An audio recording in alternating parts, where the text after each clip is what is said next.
Hey everyone, today I'm with Greg Troxell from Will, and we'll be talking about a topic that is very burning right now and one that I have, like every time that I have a coffee, drink, or lunch with someone, we'll talk about the same thing for recruiting teams is how can I show the value that recruiting is bringing to a company at an executive level?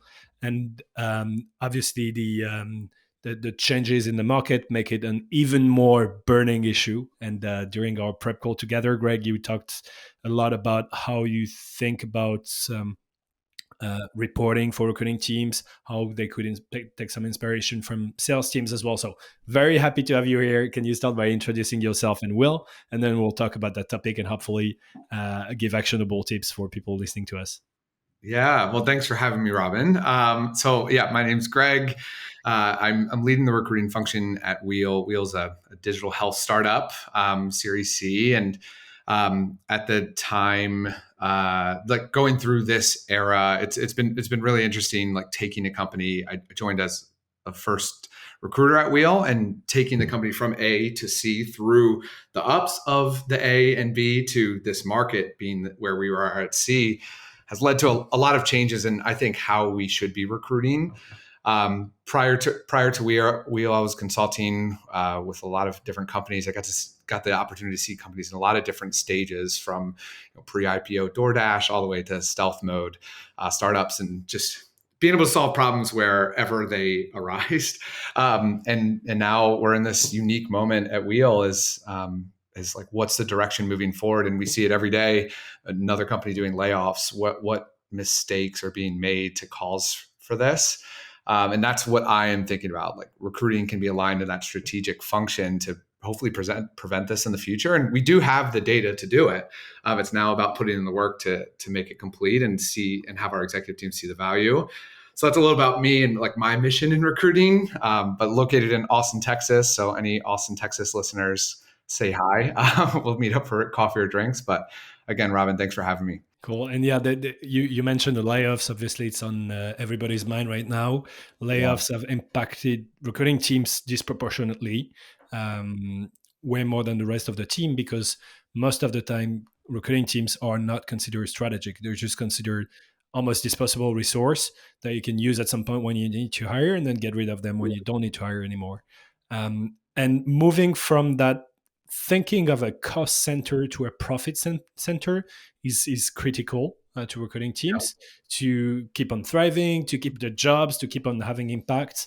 And it's also important for companies as well, because if companies consider that recruiting teams are just disposable, well, they might as well just work with contractors, and that's what it's for, right? So you can adjust depending on the volume. So Yeah. what's the value of internal recruiting teams, and how can we tackle that topic of like showing that value internally? Yeah, it's the burning question. It's literally what wakes me up every day and gets me going to work every day is to be able to have a real answer to that question.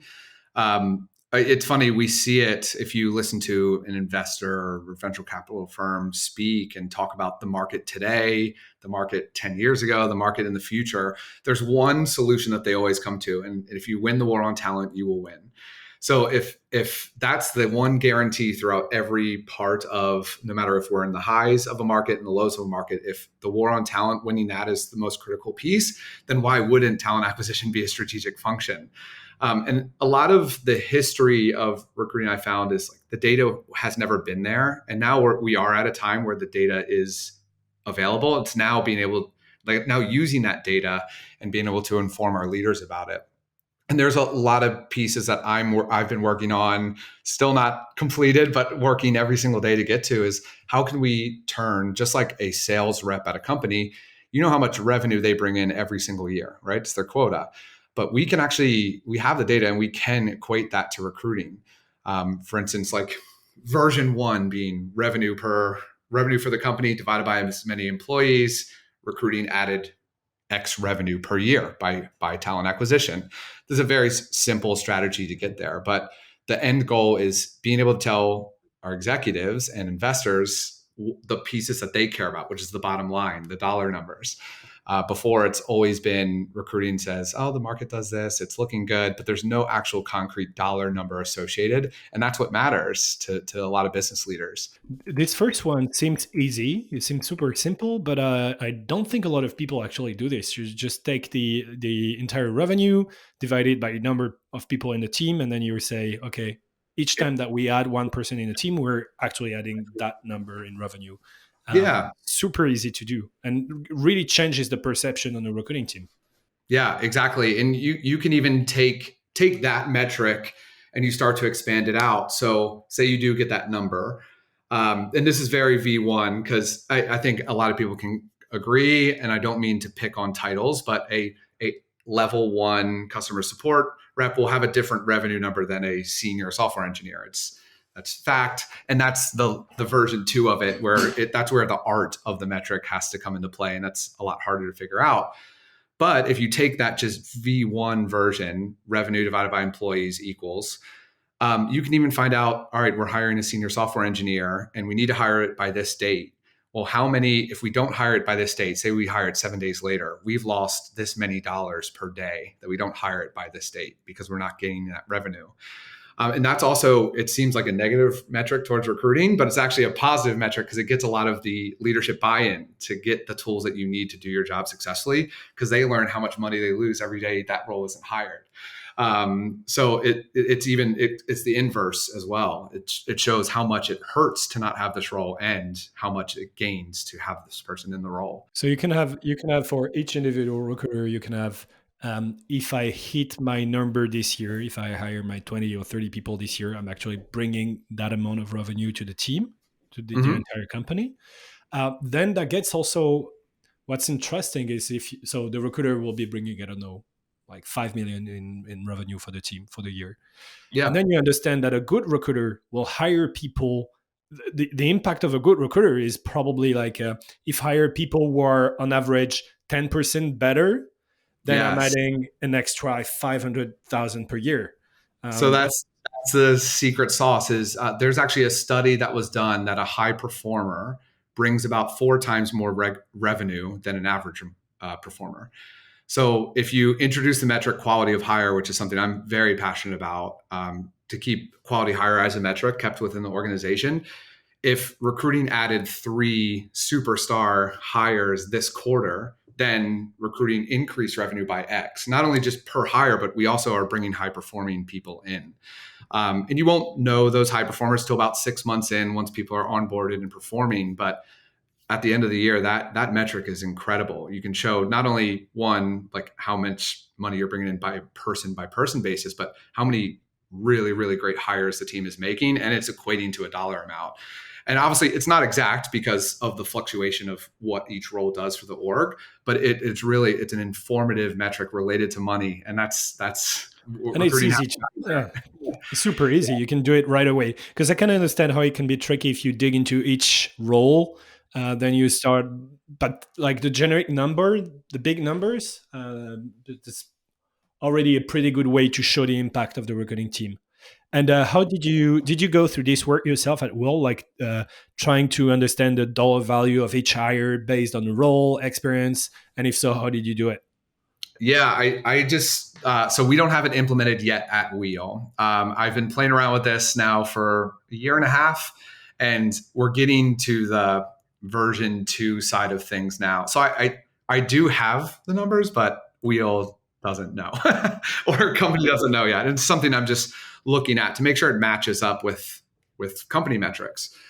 So I like test a lot of things. The next part is really what we would define as like, what is a DevOps role contributing to revenue? That's the part that I'm at now. But I'll say the first thing to do is quality of hire. So that's determining a lot of different metrics go into quality of hire. It's a lot of partnership with your people team. But what metrics we started with there are finding like time to productivity, like how fast is a new hire getting ramped up? What's turnover and retention numbers, cultural fit, employee engagement surveys, performance reviews, metrics. And we're combining all of these metrics together to come up with a quality of hire score. And anything 80 or above means this is a very, very like a superstar. And that's how I know that's the 4x number that I'm looking for in a revenue. So if I get, say, just for this purpose, say $50 per employee equals our total revenue. If I have 4x employees, it's 50 times 4 for each of those. So it becomes a pretty significant gap. And it's a very eye opener for a lot of our executive teams. And it's from what I'm finding, it's pretty accurate. You've been working on this for a year and a half. It's not Yeah. live yet. So I can understand how people listening to that episode will say, okay, I understand the theory, but not only are we, I don't know, maybe the reckoning team is now half the size at what it was a year ago. We probably still need to hire as many people. There is no way I can do this. So do you see a very intermediate version between like just taking the revenue divided by the number of people in the company to doing that very thorough but also work that takes a lot of time? So do you see an intermediate way to like have the 80% of the value while doing 20% of the work? Yeah, it's almost if you don't mind this answer, but it's almost a completely different metric that I would use to start Okay. with. So like obviously quality of hire, getting all those metrics together, that takes a lot of time. I would tell people it takes 6 months to a year to make quality of hire as a metric and to do it well. But actually how I start informing our executive teams is through cost per hire and recruiter cost ratio, which I'm sure we might talk a lot about. And cost per hire is a very common. So that's probably what I would imagine is the first recruiting money metric that existed, is how much does it cost to hire one person? And actually in a time like this where we're in a downturn and not many teams are hiring, cost per hire is essentially ineffective. So I've actually changed the way we report cost per hire. And Why do you think it's ineffective? it's ineffective because like this year, for instance, like a lot of companies haven't made a hire. So your cost per hire is unlimited. It's infinity as of right now. And obviously you're not going to send a cost per hire report to an executive team to say our cost per hire is infinity. Yeah. But even if you've hired one and your recruiting team is 4 people, cost per hire is massive. And Yeah. you can, and I'm talking over a year. Now, if you just take the month of January, it will be a little bit different. But in a time where there's a hiring slowdown, cost per hire is not accurate because you're not unless you're one of the few recruiting orgs that are scaled to the size that you're actually hiring for, which a lot of businesses haven't gotten right yet. So it becomes quite ineffective and it doesn't tell the full story. So what I want to tell, the first thing I want to tell recruiting teams, and this helps in a downturn, is, hey, we're actually very efficient when we hire someone when it comes to cost. And it's switching the mindset, not from cost per hire, but to recruiter cost ratio.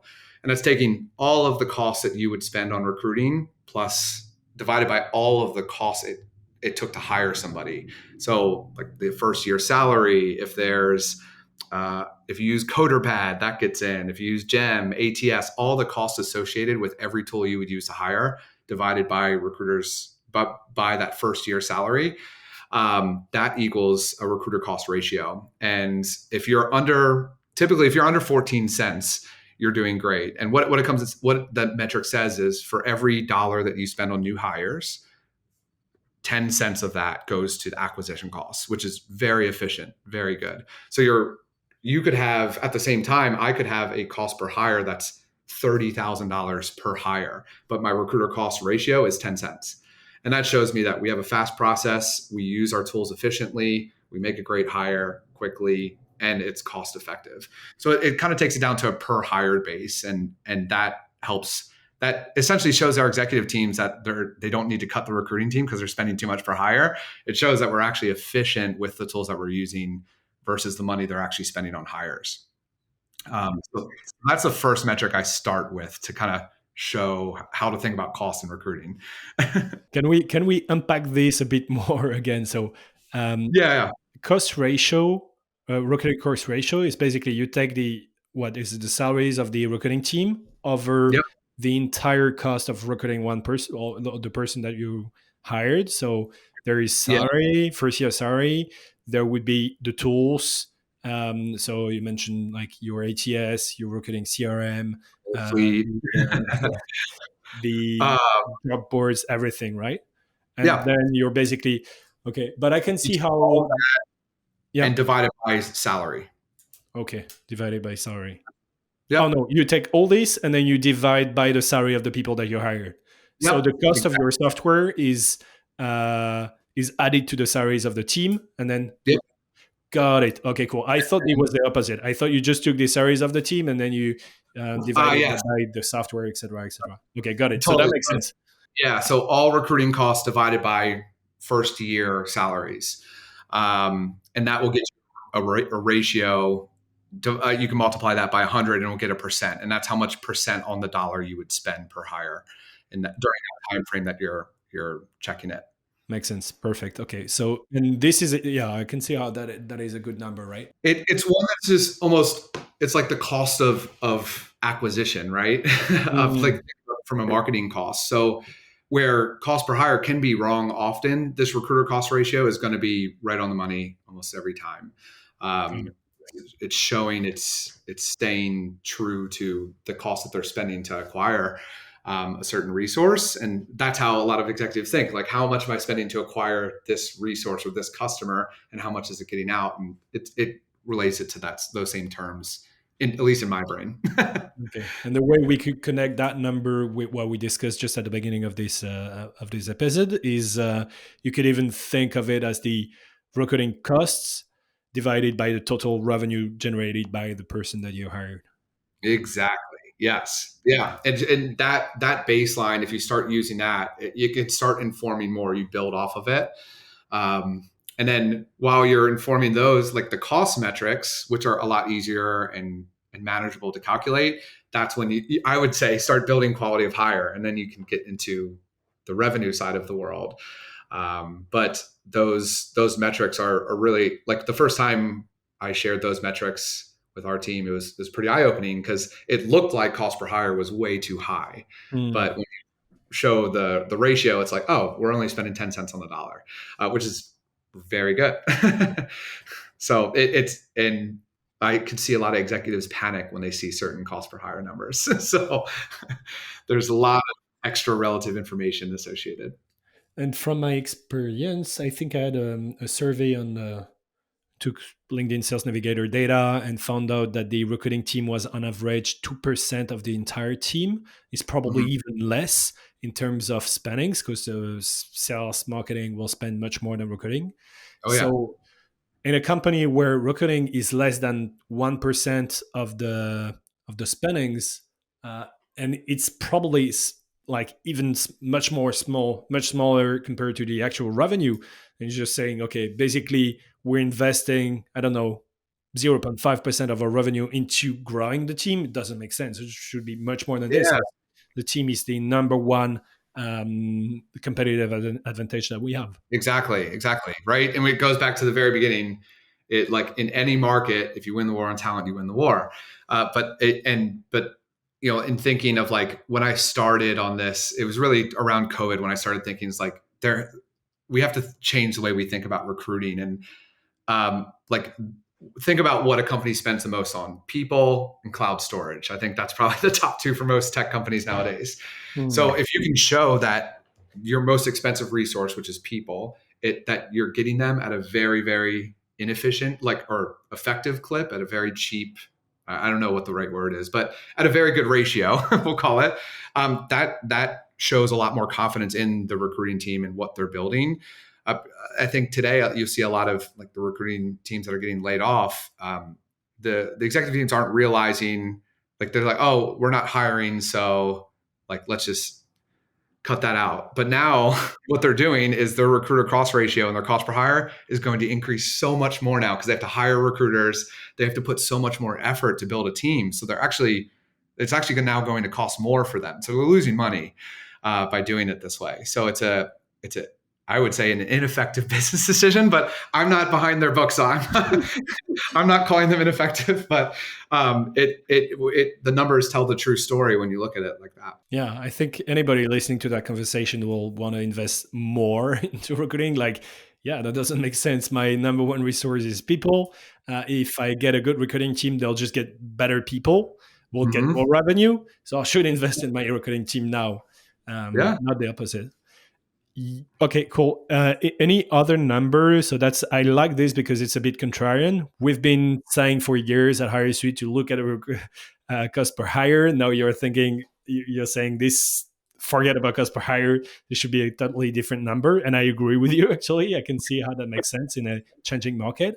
Any other numbers like good KPIs that we should track, or KPIs that we used to track that you believe are not relevant in that market? Yeah, it's so some things I'm still not completed, but building is like turnover rates versus industry average. You can take so that's a number that we likely all have today, but now imagine adding a preventable metric to that. So say we found that 57% of our exit interviews we found out could have been persuaded to stay through stay interviews. If we would have done stay interviews, 57% of our turnover retention that was voluntary could have stayed.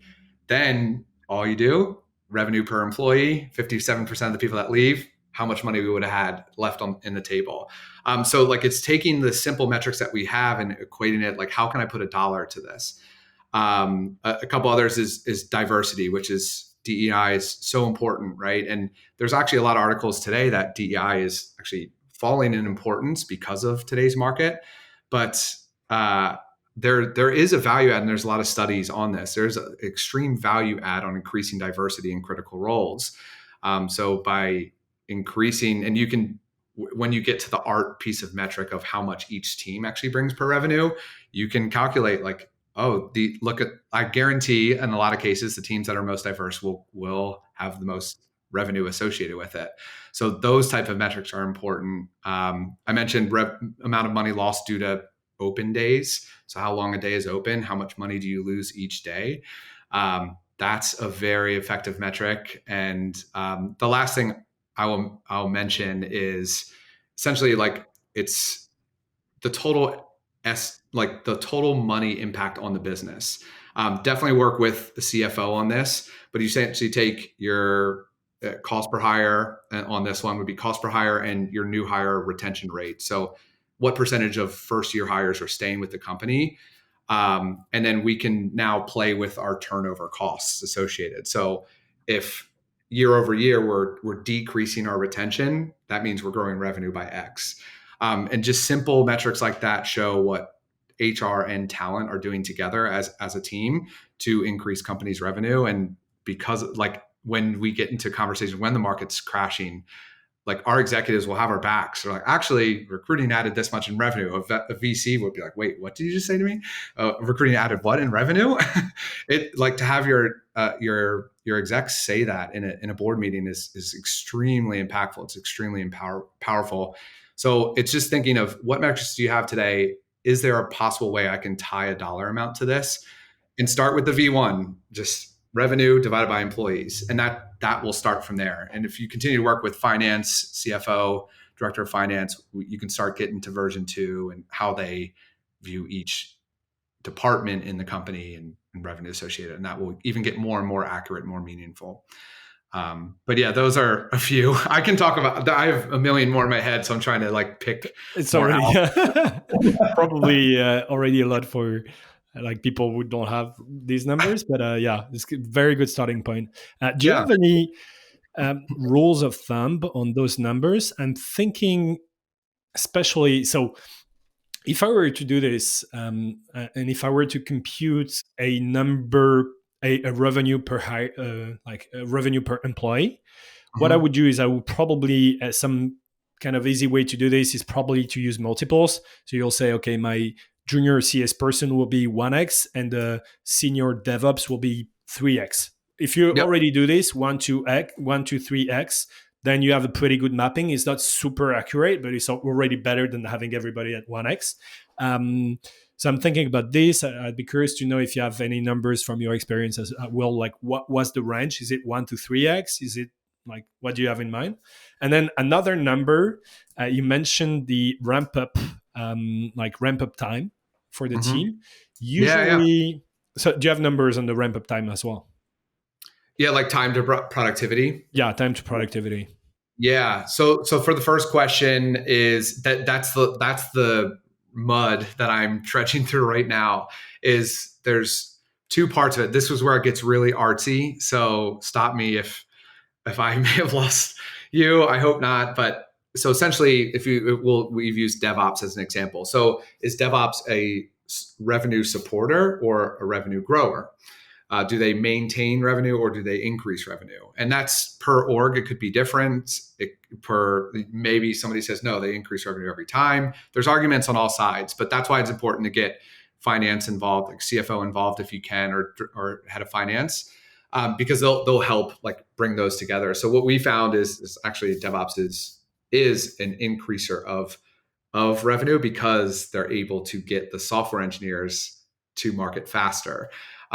So there's a certain, it's like a 1x or 1.1x, where a software engineer is going to be more 3x. And it's going to change throughout the time. Like right now, I don't think our CFO would say those numbers are accurate, but during our high growth part of Wheel, like, yeah, that was pretty accurate. So it does ebb and flow. It does change. And that's where I say it gets really artsy.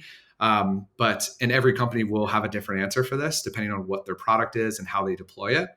But if you can get to, which I really like what you say, is like let's have a general consensus. Maybe if it's based on level. Level 1 and 2 is 1x. Level 2 and 3 is 2x. 3, 4 is Or 3x. salaries, like salespeople are supposed to bring in 3 to 6 times their salary. So maybe that's a good number that we could apply to the entire team as well. Exactly. And when in explaining this to our CFO, it like they'll get it, and there will be a formula like that it can get really close. It might not, doesn't have to be exact. If we're talking about small margin of errors, it's a very impactful metric. So you can get it by use of multiples. And I didn't think about aligning it per role, which is pretty interesting too. I want to look at that now. And how about time to productivity? Do you Yeah. have numbers to share? Yeah, so time to productivity, it's essentially it's based on a survey with a hiring manager, so the HR business partner and a hiring manager. So very easy to do. You do it once every 3 to 6 months, depending on the cadence that you want to do. It's basically done during a one-on-one, a typical business meeting. And essentially, you're taking your new hires. What we would expect, we expect every hire to time to productivity equals 6 months. So it is a failure if they are not actively working at the top of their game. It's at 6 months, like fully onboarded and ramped up. So we use these metrics, these goals by our 30, 60, 90 goals with a new hire. So when we're recruiting for a new hire, we have with the hiring manager during our intake, we've covered our 30, 60, 90 day goals, and hitting those goals is time to productivity for us. So we go over that with the hiring manager. Have they done this in 30 days? Did they do this in 60 days? Did they do this in 90 days? And that gets us to our 3 to 6 month point. If it's a high performer, though, we're usually seeing they were fully ramped up in 3 months, 2-3 months. Didn't need any help from that point on. 4 or 5 months is probably the average to be fully autonomous, working completely by themselves. So that's just how we've defined it, and it seems to work pretty well. And not saying that if it takes you 6 months to get ramped up that you're a bad employee. It means a couple things. So if we find out that most employees are taking 6 months to get ramped up, we need to do either a better job hiring or a better job onboarding. And so there's a lot of things to look at. Is we'll do a retro with the candidates we hired. Like, is this job exactly what the recruiter described it to you in the interview process, and what you thought? Does that match? And if that is, then we go to the onboarding.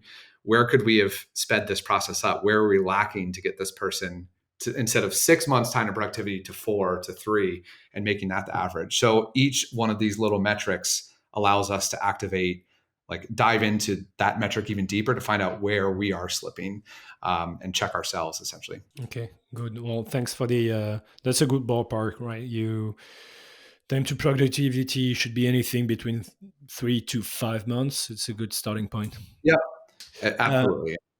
We talked a lot about reporting, about showing the recruiting team in its best light. Now, as an executive team, you can help but think that if you're not hiring at all during the entire year, why should you keep that recruiting team, right? And that's when we get into the second part, is how to be valuable And when we'll try to cover this in a few minutes because we're already short on time, but I absolutely want to cover this because I know you have a lot of good insights on this. But how do we add value as a recruiting team, even when we're not recruiting, knowing that for all companies that needed to have like strong and large recruiting teams, it's mostly a slowdown in recruiting. So everybody expects that recruiting will pick back up in a few months. So what do you do during that hiatus? Like, how do you keep on adding value? Yeah, I think this year is the year of recruiting marketing, where recruiting starts to flex its marketing muscles, and that's what we're going to be working on here. I think there's four big benefits to focusing on recruiting marketing. One is what we've talked about pretty much the whole duration of this episode. Robin, is strategic alignment. It's like by focusing on recruiting marketing, the goal is really to find candidates that could make a 10x impact. Right, that would be perfect if we could do that. Not just who is available right now, but there's an increased focus on passive candidates as the year goes on. A lot of people, while there's a lot of layoffs, there's a lot of people who are afraid to look for a job because of the market that we're currently in. So success really relies on building personas of candidates. So what we're doing now is meeting with leaders across the organization and finding out what is a persona of somebody that is successful in marketing, a persona of somebody who's successful in engineering, and finding out that persona and targeting messaging to those people in advance, even if there's not roles available. So it's strategic alignment is the first benefit. Acceleration would be the other. Is by doing this now without, if you're in a hiring freeze, a slowdown, like act as if you're in a high growth mode, and now you have full pipelines of candidates that match the personas of successful people in those orgs ready to go and interacting with your brand. The third is a better candidate experience. Imagine if every candidate you talk to as a recruiter knows your brand through and through and has talked to you 3 times before you even interviewed them. And four is a stronger employer brand. I think anybody would want a stronger employer brand.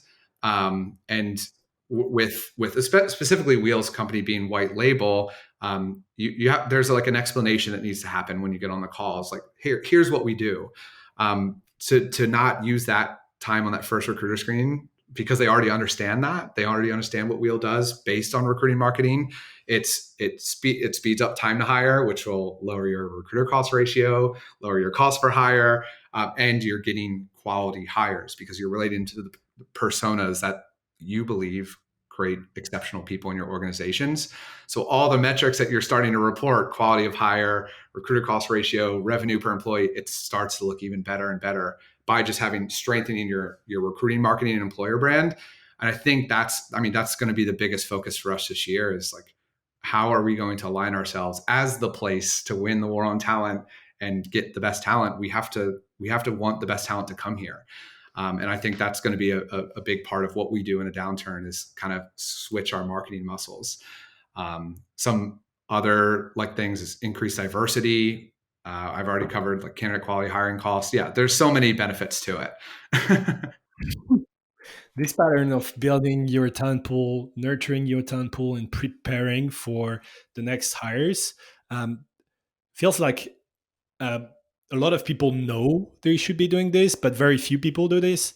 We had that discussion last week or 2 weeks ago with Bonnie from Zapier, and Zapier is doing exactly this. They host webinars, they interact with prospective candidates. It's also a good episode. So if you're listening to that one, you should listen to Bonnie as well.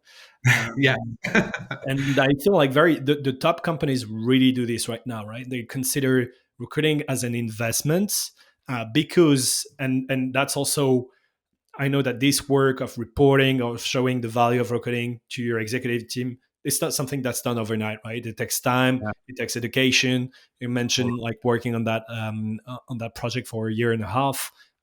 So it takes a lot of time. It should be embedded into the daily work of recruiters and especially recruiting managers. Like, how do I show the value my team is providing? And as well, like building the talent pool, engaging with people, nurturing those people. This is companies that are going to win in a few months. Yeah, absolutely. Yeah. The 4 parts: attract, connect, engage, and grow. if you're doing those things with your market constantly, you will win. It will come. If you build it, it will come, for the cliche quote.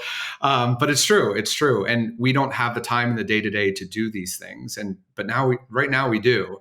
Well, at least most companies. So take advantage of this moment, because it's going to make, when we do get out of this finally, it's going to make you're going to be the most successful recruiting org in the industry, because you took the time now to really advance in this area. So if you're listening to that podcast, don't share this with anyone else. Keep it for your team. You don't want other people to do this as well, because that would be the first podcast host in history to say, don't share this podcast. Keep it for yourself.